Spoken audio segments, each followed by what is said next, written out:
Čitave noći Jovanče je nemirno spavao.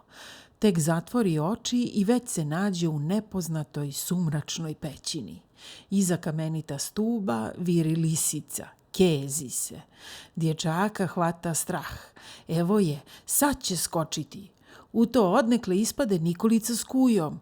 Jovanče mu sav srećan džipa u susret i bupne s kreveta pravo na zemlju. Vrag s tobom i tvojom kujom, gunđa on u mraku i pipa čvorugu na glavi. Bogme ćeš mi sutra platiti za sve ono. Ali već ujutru Jovanče zaboravlja i strašan san i svoju čvorugu i trkom juri u Prokin gaj. Tamo ga čeka neugodno iznenađenje. Đoko Potrk javlja da majstor Mačak neće doći. Zadržao ga otac da mu pomogne u nekom hitnom poslu oko jednih kola. Onda danas nema ništa od ulaska u pećinu. Ožalosti se Jovanče. Da sam bar ja ponio neki fenjer i sam samcit pokušao da se uvučem tamo. Dok je on tako sjedio neveselo oborene glave, trže ga iz misli stričev prestrašeni uzvik. Eno je! Šta je?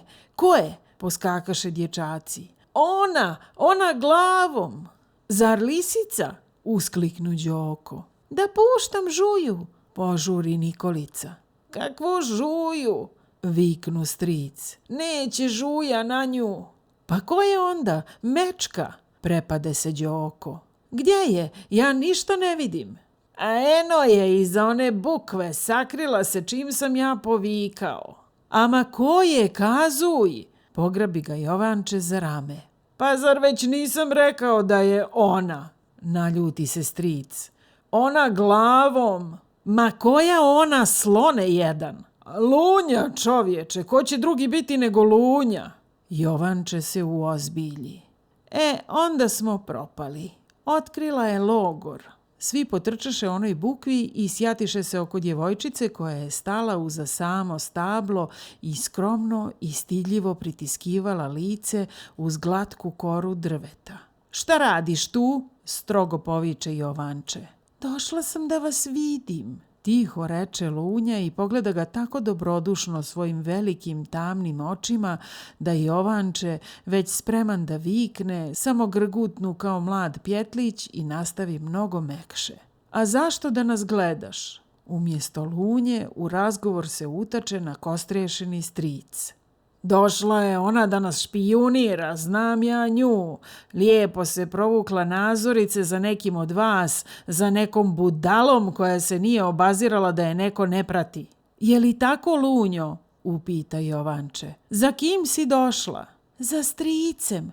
On se nikad ne obazire, samo pruža korake. Čitava družina prasnu u smijeh i sabi se u čvrst krug oko pocrvenjelog strica, koji je samo zbunjeno zvjerao oko sebe kao da je pao s kruške. Aha, došla za budalom, veliš. A ko je ta budala, striče? Ja sam budala. Odjednom dreknu stric, munjevito priskoči stablu i dok se još dječaci nisu ni snašli od iznenađenja, on se već okretno puzao uz bukvu.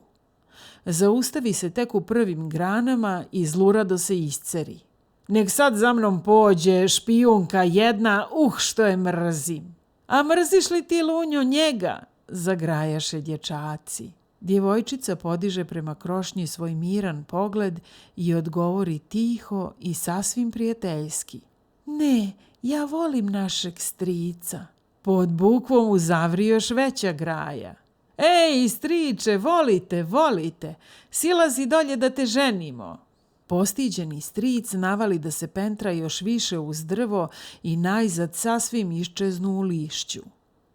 Poslije kraće stanke odjeknu njegov glas odnekle s vrha drveta. Nek ide ona kud hoće, da Bog da crkla. Na te njegove riječi djevojčica pokorno, oborene glave, krenu kroz šumu. Jovanče se uozbilji.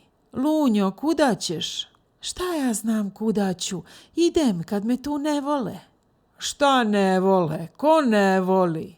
Povika Vanjka široki. Striče, magarče, jedan, ožalostio si djevojčicu, eno je, ode Bog zna kuda.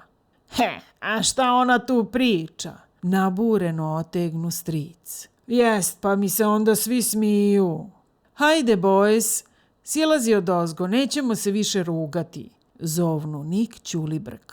Lunju nekako vratiše natrag. Brisala je malu, malecnu suzicu u uglu oka i, još uvek krišom, gledala strica koji se pravio da je ne vidi. Ona se onda pribi uz Vanjku Širokog, svog zaštitnika, a na to stric ljutito lupi dlanom po stablu i zaprijeti. Drugi put ću skočiti s vrha bukve, pa nek bude milo onima koji me mrze. Djevojčici zaigraše usne. Ona pogleda po svima redom da se uvjeri uzimaju li oni ozbiljno to što stric govori. Najzad zaustavi pogled na njemu. Kos, ispitivački i mučenički pogled onoga koji strada i voli. Zapazi to i stric, ali se ipak pravio da ništa ne vidi, iako mu je srce tako igralo da od radosti umalo nije sunuo uz bukvu i gore na vrhu raširio krila i poletio čak do Amerike. Tako se njemu bar činilo.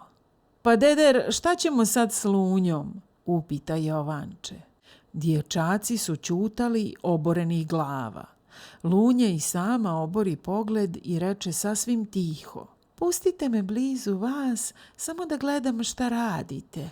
Pa da je pustimo, javi se Vanjka Široki. U četu može samo onaj koji je tučen, opomenu ih Jovanče. Lunjo, je li tebe učitelj tukao? Nije. Onda ne možeš sa nama. Lunja se trže, poigra obrvama i namršteno reče.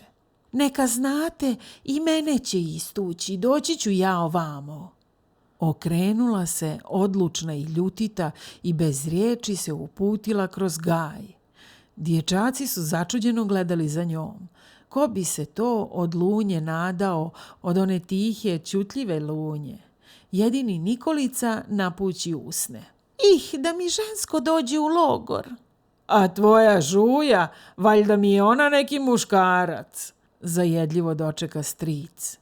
Nikolica ubrzano zatrepta i u čudu se zagleda u svoju kuju. Pazi, molim te, pa i kuja je žensko, a on se toga dosad nije sjetio.